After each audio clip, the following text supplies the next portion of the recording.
Channel के समस्त श्रवण एवं दृश्य लाभ प्राप्त करने वाले विद्वान विद्यार्थियों एवं शिक्षक वृंदों का अभिनंदन, स्वागत एवं नमस्कार। मैं डॉक्टर ए के Gautam, associate professor, department of zoology, राजकीय बांगड़ महाविद्यालय डीडवाना, आपके समक्ष आज बीएससी सेकेंड ईयर के जियोलॉजी थर्ड पेपर के एक बहुत ही इम्पोर्टेंट विषय के ऊपर डिस्कस करने जा रहा हूँ। आज का विषय है एड्स के संचरण, रोगजनकता एवं लेबोरेटरी डायग्नोसिस, लेबोरेटरी या प्रयोगशाला निदान के बारे में मैं बात करूंगा। संचरण अर्थात ट्रांसमिशन कैसे होता है, एड्स एक व्यक्ति से दूसरे व्यक्ति में बीमारी कैसे फैलती है, इसका कारक क्या है, इसका पैथोजन क्या है और इसको डायग्नोस कैसे करते हैं, इसका इलाज क्या है, इन बातों पर मैं आपसे शेयर करूंगा। सबसे पहले आप ये समझें एड्स का पूरा नाम क्या है। एड्स क्या है? AIDS एड्स अर्थात acquired immuno deficiency syndrome. I का मतलब होता है इम्यूनो और D का मतलब डेफिशिएंसी, इम्यूनिटी को कम करने वाला। S सिंड्रोम अर्थात संलक्षण। यह एक बीमारी नहीं है, यह कई सारे लक्षणों का समूह है, इसलिए इसको संलक्षण या सिंड्रोम कहते हैं। सिंड्रोम हमेशा ऐसे व्याधियों के समूह के लिए प्रयोग किया जाता है जो कई सारी बीमारियों का समूह होता है। और एक्वायर्ड का मतलब है कि बाहर से ग्रास की हुई बाहर से एक्वायर की हुई, प्राप्त की हुई, जबरदस्ती से प्राप्त की हुई बीमारी। यूँ कहना ज़्यादा आसान होगा कि ज़बरदस्ती से प्राप्त की हुई ऐसी बीमारी जिसके अंदर इम्यूनिटी कमज़ोर कर दी जाती है, इम्यूनिटी को निम्न कर दिया जाता है और इसके फलस्वरूप अनेक व्याधियों का समूह उत्पन्न हो जाता है, वो कहलाता है एड्स। ये हुआ मेरे शब्दों में एड्स का सामान्य परिचय। आधुनिक काल का सबसे भयानक एवं भीषण रोग जिसे डेथ वारंट कहा जाता है वो है एड्स। एड्स का पूरा नाम, जैसा कि मैंने अभी व्यक्त किया, एक्वायर्ड इम्यूनो डेफिशिएंसी सिंड्रोम है और इस रोग के वायरस का नाम है human immuno deficiency virus HIV। चूंकि मनुष्य में फैलता है इसलिए ह्यूमन इम्यूनो डेफिशिएंसी वायरस कहलाता है। आपको सर्वप्रथम ये बताऊं कि मनुष्य में यह वायरस ऐसा माना जाता है कि वानरों से, चिंपैंजी से, प्राइमेट्स में एक वर्ग होता है बंदरों का जिसको चिंपैंजी कहते हैं, उनसे ट्रांसमिट हुआ है। सर्वप्रथम एड्स मनुष्यों में बंदरों से आया और एड्स का प्रसार निम्नलिखित लोगों को हो सकता है। सबसे पहले ये समझें कि किन लोगों को हो सकता है।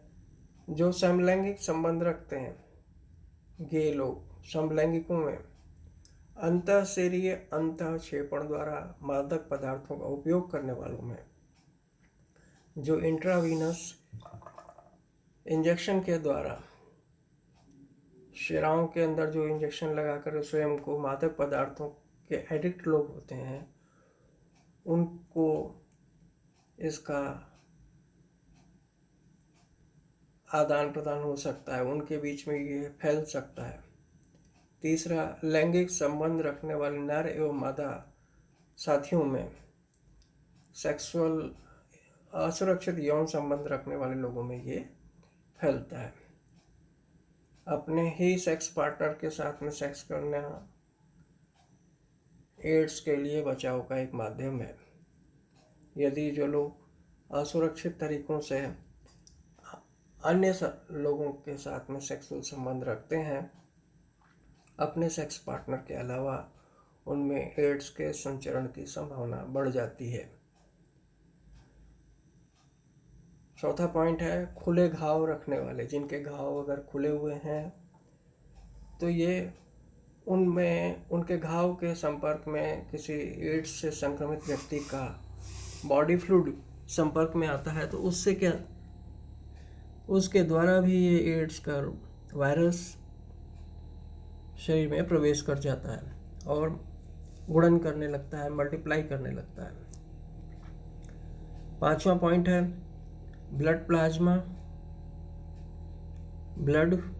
प्लाज्मा या प्लेटलेट्स ट्रांसफ्यूज करने वाले। जब ब्लड ट्रांसफ्यूजन होता है, रक्त आदान प्रदान होता है, ब्लड चढ़ाया जाता है, तो चाहे ब्लड सेल्स चढ़ाई जाए या प्लाज्मा चढ़ाया जाए या प्लेटलेट्स चढ़ाया जाए किसी व्याधि के अंदर, उसमें अगर HIV का टेस्ट नहीं किया गया है और HIV युक्त वायरस युक्त ब्लड को अगर ट्रांसफ्यूज कर दिया जाए तो रक्तग्राही व्यक्ति के अंदर एड्स के फैलने का खतरा बहुत ज़्यादा होता है। अगला पॉइंट है रोगाणु मुक्त या अनिर्जर्मित सुई या सिरिंज का उपयोग करने पर। जब हम बिना स्टेरिलाइज की हुई अनिर्जर्मित सुई जो होती है, सुई से मतलब निडल या सिरिंज, उसका उपयोग करते हैं तो एड्स के फैलने की संभावना होती है। शिशुओं में संक्रमित माता द्वारा, प्लेसेंटा के द्वारा, बच्चों के गर्भस्थ शिशु में माता से यह बीमारी या ये वायरस प्लेसेंटा के द्वारा पहुंच जाता है तो शिशुओं में संक्रमित माता द्वारा इसके फैलने की संभावना पूरी है। अब एड्स वायरस होता क्या है? एड्स का रोगाणु एक प्रकार का रेट्रोवायरस होता है। रेट्रोविरिडी फैमिली में ये आता है, इसलिए इसको रेट्रोवायरस कहते हैं। कोरोना वायरस भी रेट्रोवायरस है। H1N1 भी रेट्रोवायरस है और जिसे संक्रमित रोगों के रक्त, लिम्फ ग्लैंड्स, मस्तिष्क ऊतक, सेरेब्रोस्पाइनल टिश्यू जिसको कहते हैं, प्रमस्तिष्क, मेरुद्रव्य, सेरेब्रोस्पाइनल फ्लूइड, आंसुओं के द्वारा, अस्थि मज्जा कोशिकाओं के द्वारा, प्लाज्मा के द्वारा, लार एवं वीर्य से प्राप्त किया जा सकता है। इन कहने का तात्पर्य ये कि ये वायरस एक व्यक्ति से दूसरे व्यक्ति में, संक्रमित से स्वस्थ व्यक्ति में, संक्रमित व्यक्ति के बॉडी फ्लूइड, दैहिक तरल के द्वारा, चाहे वो आंसू हो सकता है, वीर्य हो सकता है, रक्त कोशिकाएं हो सकती हैं, सेरेब्रोस्पाइनल फ्लूइड हो सकता है, प्लाज्मा हो सकता है, लार हो सकता है या ब्लड हो सकता है, के द्वारा पहुंच सकता है। इसे अनेक नामों से जाना जाता है जिसमें LAV का मतलब है एड्स एसोसिएटेड वायरस, तथा मानव T cells, human T cells के द्वारा ये फैलता है। लिम्फोट्रोपिक वायरस टाइप 3 HTLV-3, इसे हाल ही में नया नाम मानव प्रतिरक्षी अभाव विषाणु, ह्यूमन इम्यूनोडेफिशिएंसी वायरस HIV नाम दिया गया है। HIV फैमिली रेट्रोविरिडी कुल रेट्रोविरिडी का सदस्य है, अतः इसे रेट्रोवायरस के सामान्य नाम से भी जाना जाता है। यह ह्यूमन के ब्लड में, मानव के रक्त में अनेकों प्रभेदों के रूप में रहता है। अन्य 2 विषाणु जो मानव के लसिका तंत्र को प्रभावित करते हैं, मानव टी कोशिका या टी लिम्फोट्रोपिक वायरस फर्स्ट तथा HTLV EHTLV थर्ड कैंसीरियस हैं, अर्बुदी हैं अर्थात कैंसीरियस हैं। ये कैंसर की गांठ बनाते हैं जो वयस्क में टी सेल्स, ल्यूकेमिया एवं लिम्फोमा तथा रोमिल टी सेल्स ल्यूकेमिया रोग उत्पन्न करते हैं। HIV की संरचना का जहाँ तक सवाल है, इसकी संरचना लेंटिवायरस समूह के सभी सदस्य HIV first, HIV second, HIV-O या एवं SIV में विभिन्न संरचनात्मक एवं आणविक लक्षण पाए जाते हैं। इस वायरस में RNA जीनोम एवं रिवर्स ट्रांसक्रिप्टेज के 2 अणु पाए जाते हैं जो वायरल RNA से DNA के निर्माण को प्रेरित करते हैं। अन्य न्यूक्लियोटाइड प्रोटीन P10 प्रोटीएज एवं P32 इंटीग्रेज के रूप में उपस्थित होते हैं। वायरल जीनोम एवं न्यूक्लियोइड प्रोटीन को घेरे हुए कोर प्रोटीन के 2 स्तर पाए जाते हैं। इसकी संरचना में बीच में जेनेटिक मटेरियल होता है और उसके चारों ओर प्रोटीन की कोटिंग होती है। उसमें P10 प्रोटीएज एवं P32 इंटीग्रेज के रूप में उपस्थित होते हैं और वायरल जीनोम एवं न्यूक्लियोइड प्रोटीन को घेरे हुए कोर प्रोटीन के 2 स्तर पाए जाते हैं। HIV में इन कोर प्रोटीन को P17 एवं P24 द्वारा डिनोट किया जाता है, अभिव्यक्त किया जाता है, निरूपित किया जाता है।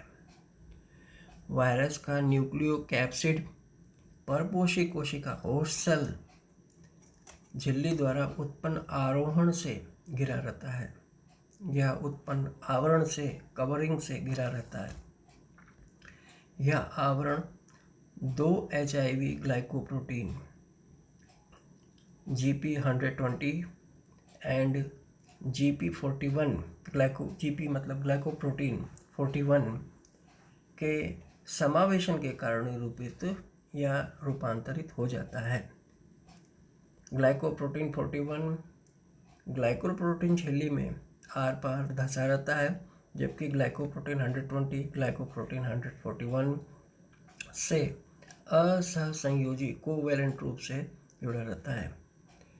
ग्लाइकोप्रोटीन 120 एवं ग्लाइकोप्रोटीन 147 दोनों संक्रमण के समय HIV को परपोषी कोशिका के संक्रमण के समय होस्ट सेल से जुड़ने से आसंजन में सहायता करते हैं। HIV के आवरण में MHC क्लास फर्स्ट तथा क्लास सेकेंड प्रोटीन भी पाई जाती है, जो कि मानव कोशिका में HIV अपने संक्रमण चक्र को पूरा करने के दौरान अभिग्रहित कर लेता है, एब्जॉर्ब कर लेता है।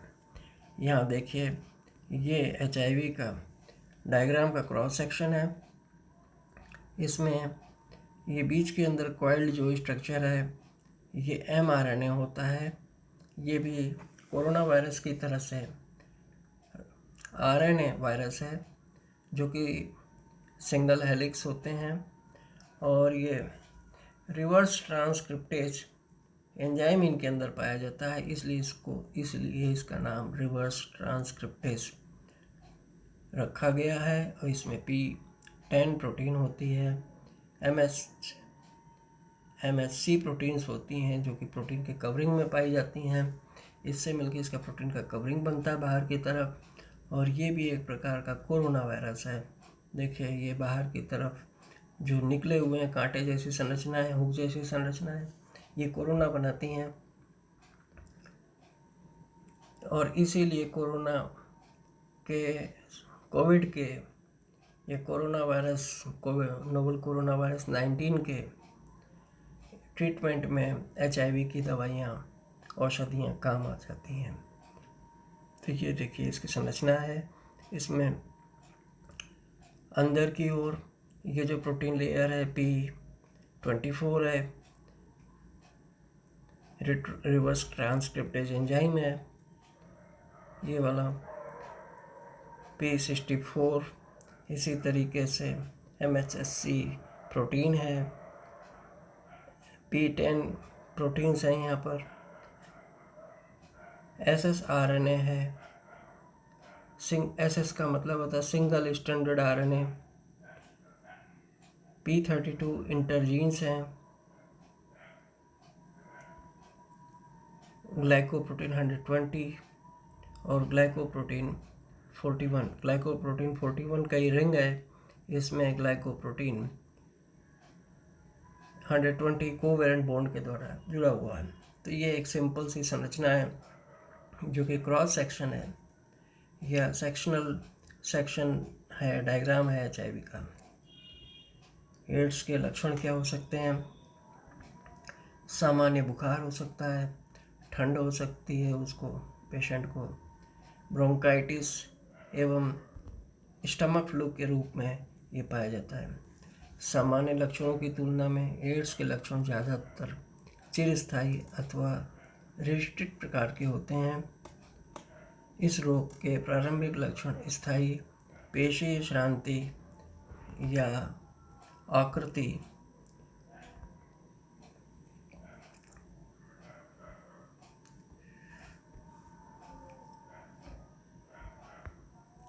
रूप से ठंड एवं बुखार, वजन में कमी, लिम्फ ग्रंथियों में फुलाव, डायरिया एवं त्वचा असामान्य धब्बों के रूप में प्रकट होते हैं। ब्लड के पैचेस स्किन के ऊपर बन जाते हैं, ये इसके सामान्य लक्षण हैं। जब वायरस का संक्रमण प्रतिरक्षी तंत्र पर हो जाता है, अर्थात इम्यून सिस्टम पर हो जाता है, जब वायरस का संक्रमण प्रतिरक्षी तंत्र पर हो तो एड्स के अधिक व्यापक लक्षण दिखाई देते हैं जो कि संपूर्ण देह में विकसित होने लगते हैं।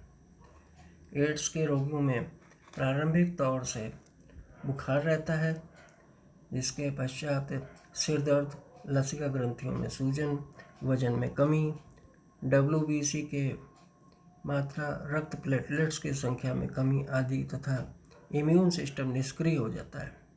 ये रोगी अनेकों रोगाणुओं से संक्रमित हो जाता है तथा उसमें अनेक बीमारियां उत्पन्न हो जाती हैं। इसके साथ निमोनिया हो जाता है, कैंसर हो सकता है। एड्स जितनी भी ऐसी बीमारियां जो कि इम्यून सिस्टम की कमी की वजह से होती हैं वो हो जाती हैं।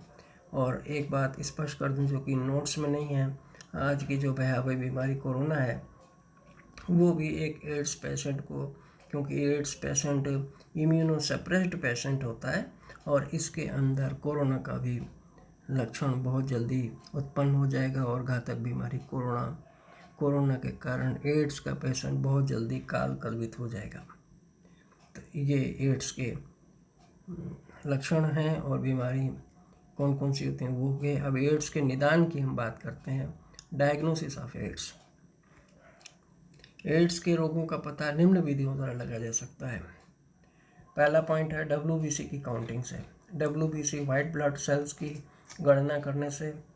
दूसरा है T4 सेल्स की गणना 200 cc क्यूबिक मिलीमीटर से कम हो जाएगा WBC की काउंटिंग, तो उससे पता लग जाता है। T4 और T8 लिम्फोसाइट्स का अनुपात परिवर्तित हो जाता है, ये इस कारण से पता लग जाता है। तीसरा पॉइंट है इम्यूनोग्लोबुलिन G और इम्यूनोग्लोबुलिन A का स्तर बढ़ जाता है, IgG एवं IgA का। चौथा पॉइंट है थ्रोम्बोसाइटोपिनिया हो जाता है पेशेंट के अंदर। थ्रोम्बोसाइटोपिनिया अर्थात थ्रोम्बोसाइट्स की कमी हो जाती है। पांचवा पॉइंट है CMI में कमी हो जाती है। छठा पॉइंट है एलिजा तथा वेस्टर्न ब्लॉट टेस्ट।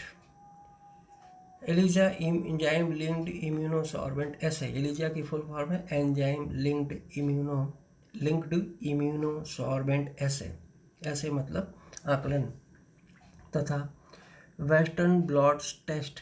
ये दो टेस्ट हैं जिनके द्वारा एड्स का डायग्नोसिस होता है। फिल्टर हाइब्रिडाइजेशन या साउथर्न ब्लॉट टेस्ट, DNA प्रवर्धन, इन साइटो हाइब्रिडाइजेशन, PCR इत्यादि विधियों के द्वारा वायरल जीन का पता लगाया जा सकता है। बचाव एवं नियंत्रण क्या है इसके? एड्स के संक्रमण को रोकने के लिए कंडोम का उपयोग किया जाना चाहिए। सुरक्षित यौन संबंध बनाए रखने का तरीका है ये। एड्स के संक्रमण को रोकने के लिए सबसे इम्पोर्टेंट चीज़ है कंडोम का उपयोग पुरुषों द्वारा किया जाना चाहिए।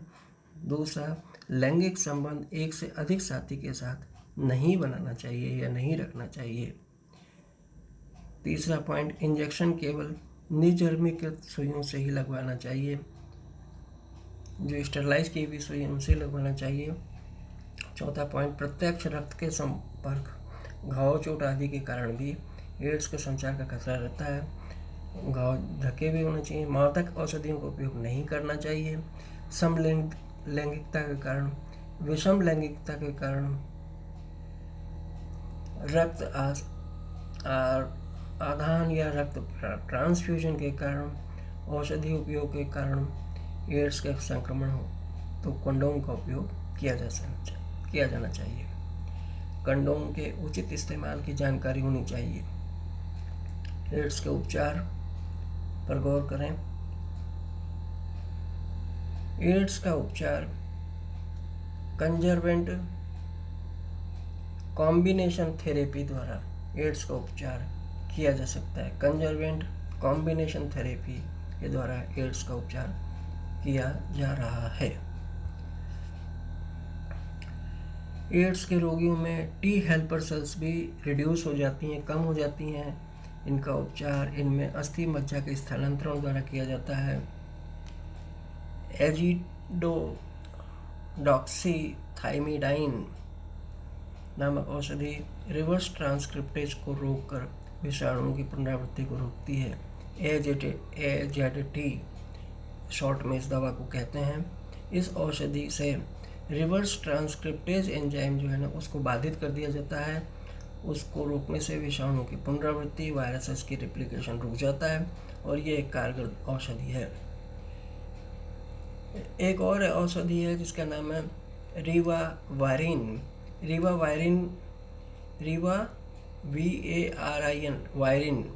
रिवावायरिन नामक औषधि का भी प्रयोग किया जाता है।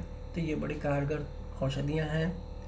Thank you. मैं समझता हूँ एड्स के बारे में काफ़ी कुछ जानकारी आपको प्रस्तुत कर दी है। फिर भी अगर कोई डाउट हो, कोई बात समझ में नहीं हो तो मेरे व्हाट्सएप ग्रुप से आप संपर्क करके मुझसे फ़ोन से जानकारी ले सकते हैं। Thank you very much.